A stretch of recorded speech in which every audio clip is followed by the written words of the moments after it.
औरंगाबाद जिल्ह्यातील औरंगाबाद लोकसभा मतदारसंघ आणि जालना लोकसभा मतदारसंघ या दोन्ही लोकसभा मतदारसंघातील निवडणुकीच्या प्रक्रियेची पूर्ण तयारी झालेली आहे।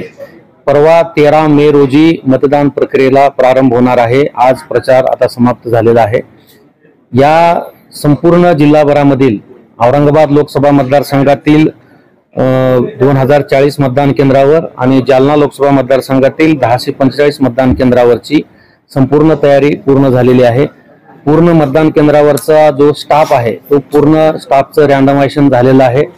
इलेक्ट्रॉनिक वोटिंग मशीन मतपत्रिका लावून पूर्णपणे तयार झालेले आहेत। त्या स्ट्रॉंग रूम मध्ये सुरक्षितरित्या सीलबंद करून ठेवण्यात आलेले आहेत। मतदान केंद्रावर लागणाऱ्या सर्व साहित्याच्या बॅगा भरून तयार आहेत। एकंदरीतरित्या पोलीस बंदोबस्त पूर्ण जिल्हाभरामध्ये लावण्यात आलेला आहे। जिल्ह्याचा पोलीस बंदोबस्त माननीय निवडणूक निरीक्षक आणि वरिष्ठ पोलीस अधिकारी यांच्या उपस्थितीमध्ये अंतिम केलेला आहे। मतदान केंद्रावरच्या ज्या सुविधा आहेत, ज्या अश्युअर्ड मिनिमम फॅसिलिटी आयोगाने देण्यासंदर्भात सूचना दिल्या होत्या, मग त्यामध्ये पिण्याच्या पाण्याची व्यवस्था, उन्हापासून संरक्षणासाठी सावली, प्रत्येक मतदान केंद्रावर देण्यात यायचं मेडिकल किट, हे सर्व आम्ही तयार करून ठेवलेलं आहे।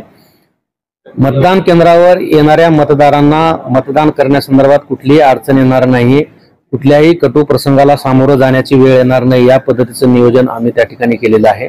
ज्या महिला मतदार भगिनी मतदान करायला बाळ कडेवर घेऊन येणार आहे, त्या बाळाच्या सांभाळण्यासाठी आम्ही प्रत्येक मतदान केंद्रावर चाइल्ड केअर सेंटर, ज्याला आपण पाहणाघर म्हणतो, ते निर्माण केलेलं आहे। परवा दिवशीपासून अनेक मतदान केंद्रावरचे फोटो माझ्याकडे आलेले आहेत। त्यामध्ये अंगणवाडी ताई त्यांच्यावर जबाबदारी आम्ही दिलेली आहे। जर अशा कोणी महिला भगिनी आल्या तर त्या बाळाचा 15-20 मिनिट जो काही वेळ लागणार आहे, त्या वेळासाठी त्या बाळाचं रक्षण आणि सांभाळ आमच्या अंगणवाडी ताई त्या ठिकाणी करणार आहेत। ज्येष्ठ नागरिक किंवा दिव्यांग मतदार आले तर त्यांना प्राधान्यक्रमाने मतदान करू देण्यासंदर्भातल्या सूचना आपण दिलेल्या आहेत।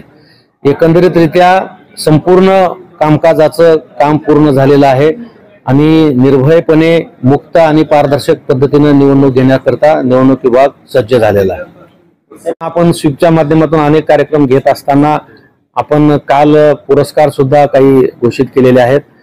जे ग्रामपंचायत 75% जास्त मतदान होईल त्यांना सुजाण मतदार उत्कृष्ट लोकशाही प्रधान गाव अशा पद्धतीचं, तसंच नगर परिषद, तसंच ज्या उद्योग कंपन्यांमध्ये 1000 पेक्षा जास्त कामगार आहेत त्यांचं सुद्धा 90% पेक्षा जास्त मतदार।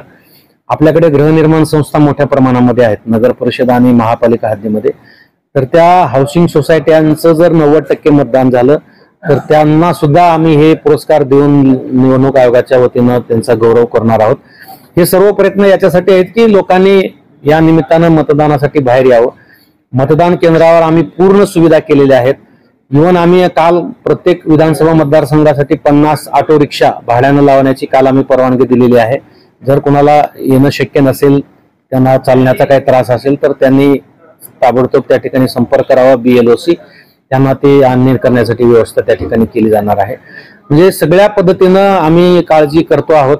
आमचं फक्त आव्हान आहे मतदारांनी की आपला थोडा वेळ या देशाच्या पवित्र कार्यासाठी द्यावा। हा लोकशाहीचा महोत्सव सर्वांनी मिळून साजरा करावा आणि मतदानाची टक्केवारी किमान आपल्या जिल्ह्यात 75% पेक्षा जास्त व्हावी अशी अपेक्षा मी मतदाराकडून करतो आहे।